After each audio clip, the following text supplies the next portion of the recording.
Welcome, welcome, welcome. This will be the very first ever deck profile Yu-Gi-Oh video on Bricked Up Gaming. Before you think, oh my god, this dude's a child, he's talking about other things. Brick's a term in Yu-Gi-Oh that I draw all the time, where I just draw a bunch of dead cards and I don't get to play, especially in Game 3s. But the idea of this channel, post some Yu-Gi-Oh content, some TCG content, every once in a while we'll stream some video games, put up some YouTube videos there. I apologize for the shadows right now. Working on the lighting. We'll get there. But, bringing you my first deck profile of this channel. It is about 12:16 a.m. on the 5th of January. So, we just got a random little boost of energy to do this. So, this deck is near and dear to my heart. It is one of my pet decks. Right alongside some Drytron that I play. This is Ryu-Ge Swordsoul. Ryu-Ge, brand new archetype that came out in the Crossover Breaker set, along with Ryu and Malice. I don't know if you guys have heard of that. They're kind of a big deal. But I decided to cram some of this into Swordsoul. So far, the test hands, the games I've played against some Dragon Link, some Malice, Sky Striker, I think even some Voiceless Voice we played against, done really well. I like it so much better than 10U Swordsoul, because what I like to joke and say. I play 10U Swordsoul, but only the 10U part likes to show up. So, we'll kind of hopefully figure that out by getting rid of the 10U stuff. 10U's getting new support, though, in January, so that looks to be really good and really fun. So, we'll start off pretty cut and dry. We run 3 Moye. Moye is a great starter for the deck. Normal summon, reveal a worm or Swordsoul, make a level 4 tuner token, go to Synchro off for an 8, draw a card once you use the Synchro material. I was telling my buddy Ian that this card, saying normal summon Moye, gives me the biggest anxiety in the world. Because, not gonna lie, she gets stopped hard, and the deck kind of halts unless you have follow-up in your hand. But 3 Moye, gotta have 3 Moye. In this deck, normally you run 3 of this, but I run 3 Long Yuan in this deck. Long Yuan, pitch, he's a level 6. Pitch a Swordsoul or a Worm card, make a level 4 tuner, make the tune, normally a Sinister Sovereign Long Yuan or like a Cheng Ying. We'll get to the extra deck later. They're in there. He's good for a burn, especially if you're on time. Burn him for 1200 when you synchro. It's Long Yuan. Long Yuan's a great card. Now, the one that I'm kind of up in the air if I like the ratios of this one, we do run 3 Incredible Ecclesia the Virtuous. Now, on the Yu-Gi-Oh! Gaming channel, my boy Aidon, Adrian, great dude, great duelist, great YouTube content creator, that's the word, great content creator, great dude overall.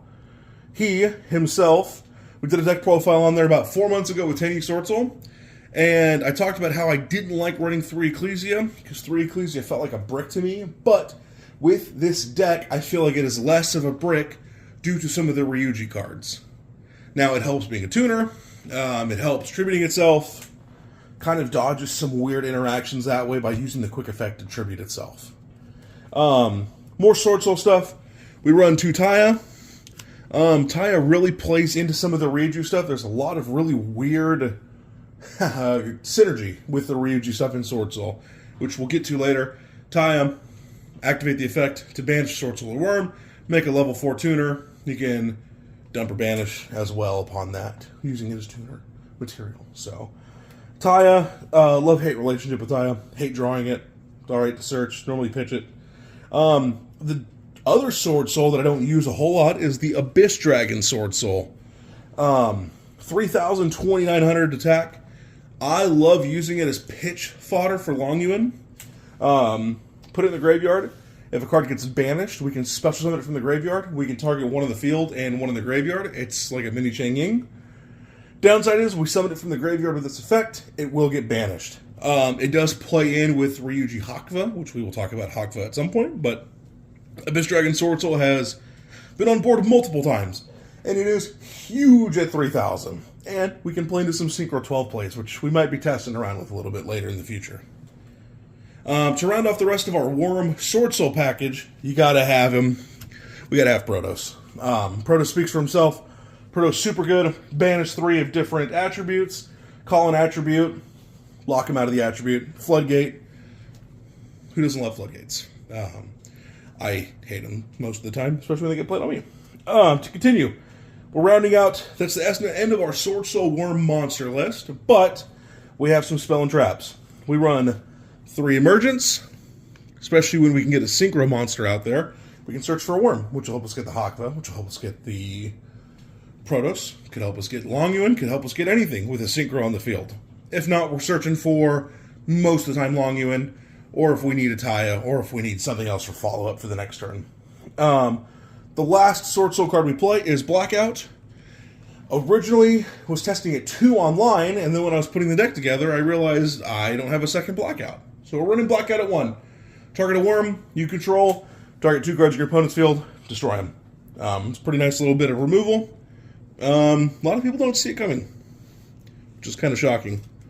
But that is our Swordsoul part of Ryu-Ge Swordsoul. Now, to get into the fun stuff, the Ryu-Ge cards. So, we have Genro, Ryu-Ge, Hakva. Hakva is a fun card. You can banish it from your hand, and you can add its continuous field spell card. The Ryu-Ge monsters are cool. There's 3 of them, 4 if you count the big boss monster, who's a pendulum ritual, which we'll get to Misva in a little bit. They all have their own little interaction to either banish themselves, pitch, or shuffle back in the deck to get their continuous spell card. So, Hakva says, if there's 2 or more monsters in banishment, not counting Hakva, you can special summon Hakva to the field. Really cool card.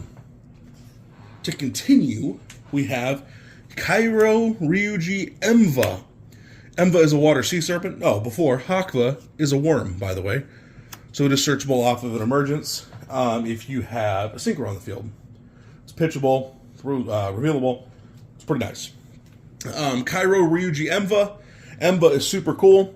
Emva pitches itself to graveyard, and if 2 or more cards were discarded from a hand or deck, you can summon him if he's in there. So you can also get its spell, which we'll talk about the spell. The boss Ryu-Ge monster is Sosei Ryu-Ge Misva. Misva is super cool. I've specialed him technically once. My buddy Ian scooped, but I still summoned him anyway. 3,500 attack, 2,500 defense. Big pendulum monster. If you got him in the extra deck and a monster destroyed by card effect or battle, you contribute a level 10 Ryu-Ge monster, special summon it. You can destroy up to 2 cards on your field and activate/set 2 Ryu-Ge continuous spell cards on your field. It's a cool card. He's just a cool card. Haven't really gotten a lot of value out of him. He's got a pendulum effect to get a non-pendulum Ryu-Ge monster from your deck, and then destroy him. And then you can put him in your extra deck. So, hasn't came up a whole lot. He's kind of there. Still trying to figure out the best way to utilize him, but he's there. So, moving on to the Ryu-Ge spell cards. We have Ryu-Ge Warzone at 3. Ryu-Ge Warzone, when it's activated, you get to take a dinosaur, a sea serpent, and a worm. You get to banish one, add one to your hand, and send one to the graveyard. So, we're banishing Hakva, we're getting rid of Emva, and we are adding a card later on that's not a Ryu-Ge monster, because it's just a generic name. You could also use it to banish Abyss Dragon Swordsoul, banish Taya, put Taya in the graveyard, put Abyss Dragon in the graveyard. You name it, you can do it that way. We do run 3 of Ryu-Ge Rising. Ryu-Ge Risings came up a couple times. You can add a Ryu-Ge monster from deck to hand, then if you have a Ryu-Ge Pendulum monster, you can send it to the extra deck. So the plays that I have been trying is to grab Misva, the Pendulum, put him in my hand, then, after that part's done, put him to the extra deck. This way, he's live in the extra deck to be summoned out potentially if I have a Ryu-Ge level 10 on board. So, getting to the continuous spells. The continuous spells for Sea Spire. Sea Spire makes your Ryu-Ge monsters indestructible by battle. Can't be destroyed by battle. Pretty cool. The effect that it gives is Ryu-Ge Pendulum monsters or level 10 monsters that were originally Sea Serpent gain a quick effect. You can quick effect, shuffle, or put this card on the bottom of your library, return a card to hand. Pretty nice. My favorite, it's a mini floodgate in itself. Mini floodgate. It's pretty much a damn floodgate. Run 2 Ryuju Realm Windworms. Wormwinds. Sorry. This is searchable of Hakva. This one is completely nuts. I think this is probably the best one with a blanket effect. On your opponent's turn, monsters sent from the field to the graveyard would be banished instead. It's a dimension shifter on your opponent's turn. It's very nice. I love it. Plays into Hakva. You banish Hakva. You play it. You pass. You can summon Hakva back out. It's really nice. It has the effect of the Pendulum Ryu-Ge monsters, or a level 10 that was originally a worm, which is Chang Ying, fun fact.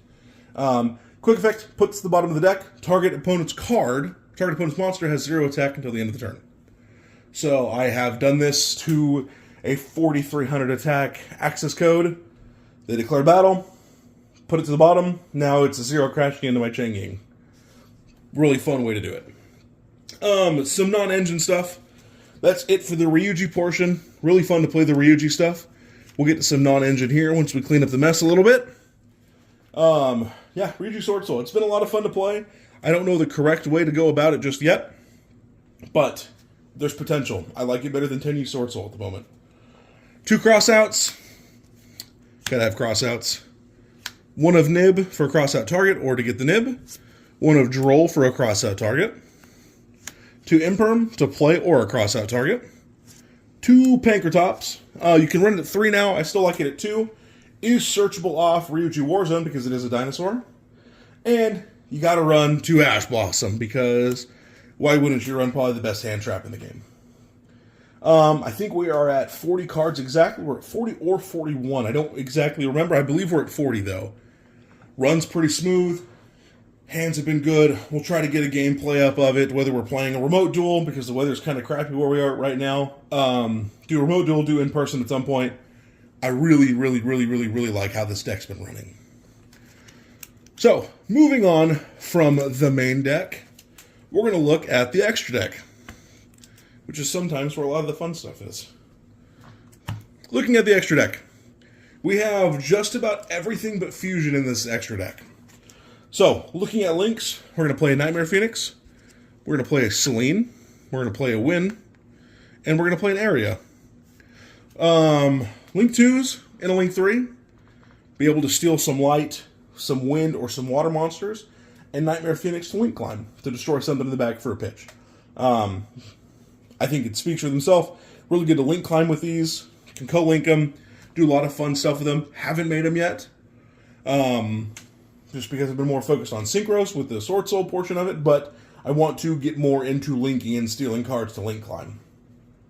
Speaking of linking, we do run IP and her less expensive cousin SP now. Pretty standard any deck. They're very affordable. I think those 2 right there are $6 in total, $7 in total. I could be wrong, could be a little bit off. You should be running IP Little Knight. I mean, it's just good. Last, Link card. We talked about Link climbing. Access Code Talker. Can't ever go wrong with Access Code Talker. It's just great. Especially if you can do good with Phoenix. Phoenix, bounce into an Access Code Talker, or you IP into an Access Code Talker. Now it can't be destroyed by card effect.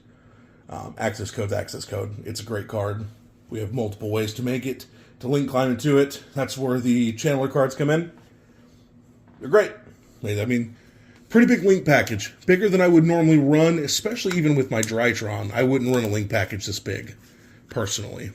But, Link package is pretty set in stone. Mini XZ's package, we have 2 level 10s. I would like to run a Varudris in this. I don't have a Varudris to run, but we'll work on getting 1 or 2. We do run a Super Dreadnought Rail Cannon Gustav Max, and then to rank up into a Super Dreadnought Rail Cannon Juggernaut Libier. Big monsters can detach to burn, and then we can detach to make Super Dreadnought gain 2,000. It can only attack with that one, but now it's a 6,000 attack point monster. Big monster. Level 10s, can use them with the Ryuju monsters. Pretty simple to make them. Pretty nice to have. Especially if it's a time. But ideally, those would probably be a Varudris. Or we can move out some of the other links for Varudris. My favorite, the Synchro package. Controversial one, because sometimes I don't make it. Because I just like to have it in there. Because I don't really have a way to make it too much. So it's kind of a placeholder for now. Is a Chaos Angel. It's just kind of there for Abyss Dragon Swordsoul to use Chaos Angel to have it be the link fodder with a level 4 token to do that. That's pretty much it. Chaos Angel doesn't really ever come up. It's just a fun card to have in there. I am looking to replace it. I don't know what I'm going to replace it with, but we'll figure it out. Non-Swordsoul, a white Aura Whale. That's been a fun one to make, especially going second. I'm not running Boxia. Boxia was another card to run going second with Tenyi Swordsoul, but with white Aura Whale, we're going to destroy all the opponent's deck position monsters. Haven't done it yet. I'm sure it'll come in handy at some point. We do run 2 Chiksho. I think these is standard ratio for 2 Chiksho in any Swordsoul deck, whether it's Swordsoul Tenyi, Swordsoul Ryu-Ge, Swordsoul anything. You gotta run 2 Chiksho. It's a great search. It's a monster negate. It's awesome. Chiksho is phenomenal. It is the first rank 8 I'm making. It's great. We'll go to the 2 level 10 synchros, the big ones. Sinister Sovereign, Longyuan, and the MVP of the extra deck, Cheng-Ying. Phenomenal cards. Cheng-Ying comes up more than the other one, but I've learned with Sinister Sovereign Longyuan, if you can start banishing cards and start burning them, especially if you make it with Longyuan, which you kind of have to, we're going to burn for about 3,600 before they even really get to do anything, which comes in handy with time, comes in handy in general. And then Cheng-Ying's Cheng-Ying, it bounces really well with Hakva, which is great. Everything bounces really well with Hakva. Good synergy.